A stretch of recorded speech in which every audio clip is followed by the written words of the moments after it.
Hi, and welcome to another episode of John's Motorcycle Rescue and Review. In today's episode, what I'm going to be doing is replacing the clutch in my 1983 Suzuki GS1100L. I like to soak the clutch plates in motorcycle oil for about a week before I actually install them on the motorcycle, and that just helps them to kind of soak up a little bit of oil, and then I don't have stiction problems when I put the bike in gear. It just makes it easier on the transmission and everything. I've done some of these dry and they just don't seem to function as well. So first thing I'm going to do is remove the fibers here, and I have cut off the top of a motorcycle oil container. It is clean inside, and I have a can of fresh motorcycle specific oil here. And what I'm going to do is just pour that over the parts, and I'm actually going to make sure that I separate the plates and thoroughly coat each individual plate with the oil.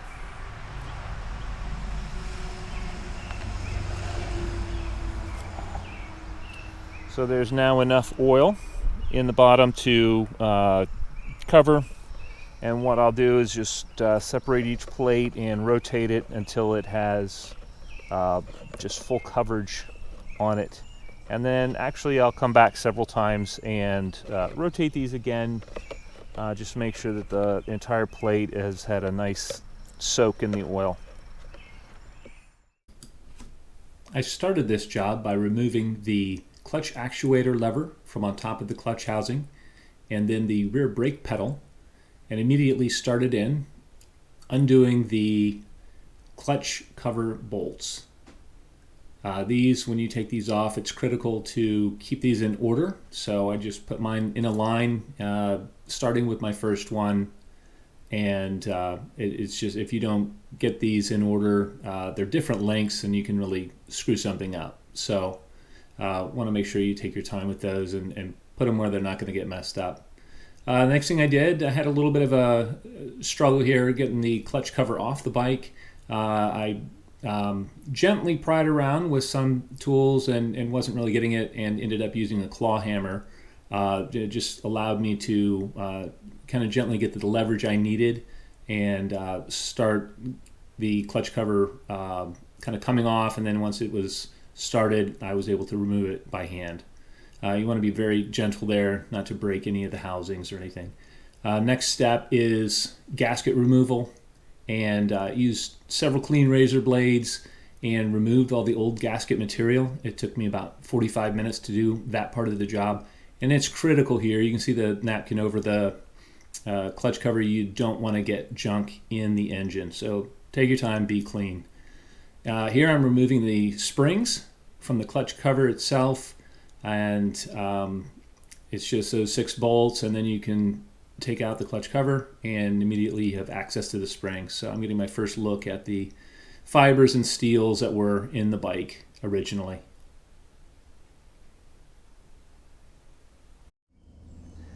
All right, it looks like I will be replacing my steel clutch plates here, simply because you can see they should all be a light color, and some of them are, but some of them are absolutely totally discolored from heat distortion here. And so just to put these back in the bike would be asking for trouble. So I'll have to order those up, and once they come in, I will install them on the bike.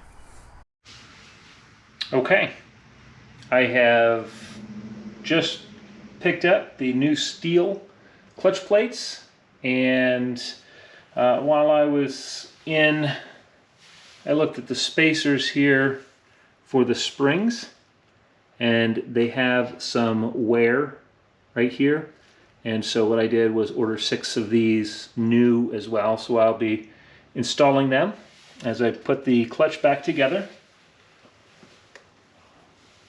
I've got the steels in the oil as well, and I'm going to give them a thorough coating of oil.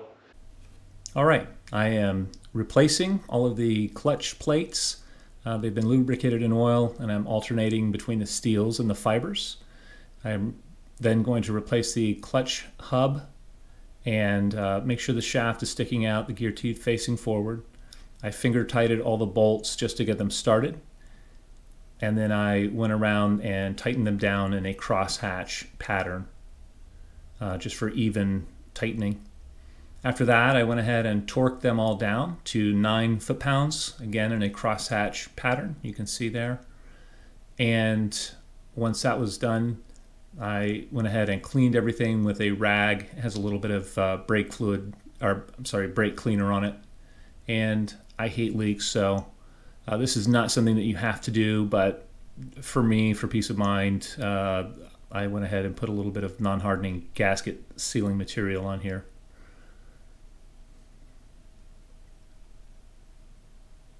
I also, it helps the clutch cover gasket to stick to the motor and stay in place. I put a little bit on the clutch cover itself, and then I manually just kind of put that on and gently work that into place. Once that's in place, if we remember, we took our bolts out in order, and then I'm just putting them in the order that I took them out, so every bolt is in the correct place. Then I just went around and finger tightened everything, and then started to tighten it down with the wrench in a cross hatching pattern here as well. You just want to tighten the cover down uniformly. And then once I had everything pretty much tightened down, I make a couple circles around the perimeter here, just making sure all the bolts are tight in order, that I didn't miss any. Once that's done, I take a pliers, and make sure the shaft going down into the clutch I take up the slack there, turning that counterclockwise until it's tight, and then I replace the clutch lever and tested it out with the clutch lever up on top. I'm also installing my brake pedal, and we'll call it done. While I was in replacing the clutch, I also replaced the clutch cable with a MotionPro unit, and I replaced the original cam chain tensioner with a manual unit from APE.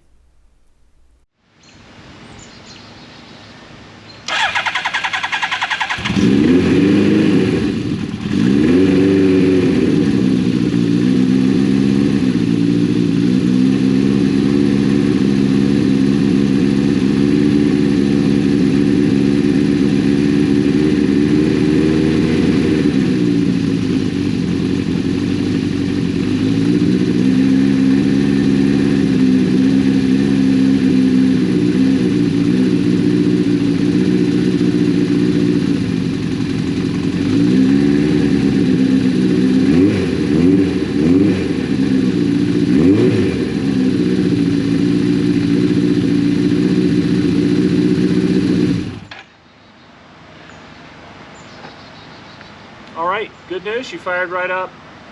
No bad noises. I will go ahead and throw some gear on and take it for a little bit of a ride. First ride here, see how the clutch functions, and I'll get back to you on how everything went.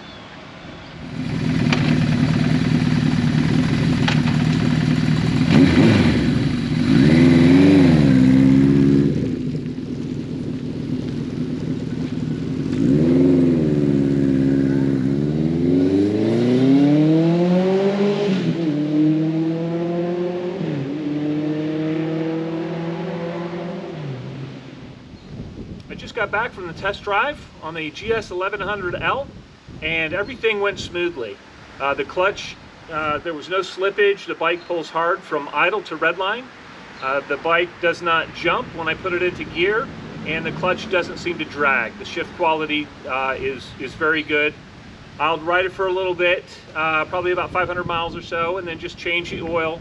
I had recently changed the oil prior to doing the clutch installation. The cam chain tensioner, the bike seems relatively quiet. It seems like it actually quieted it down a little bit over the stock one. And then there's just peace of mind with the manual cam chain tensioner from APE.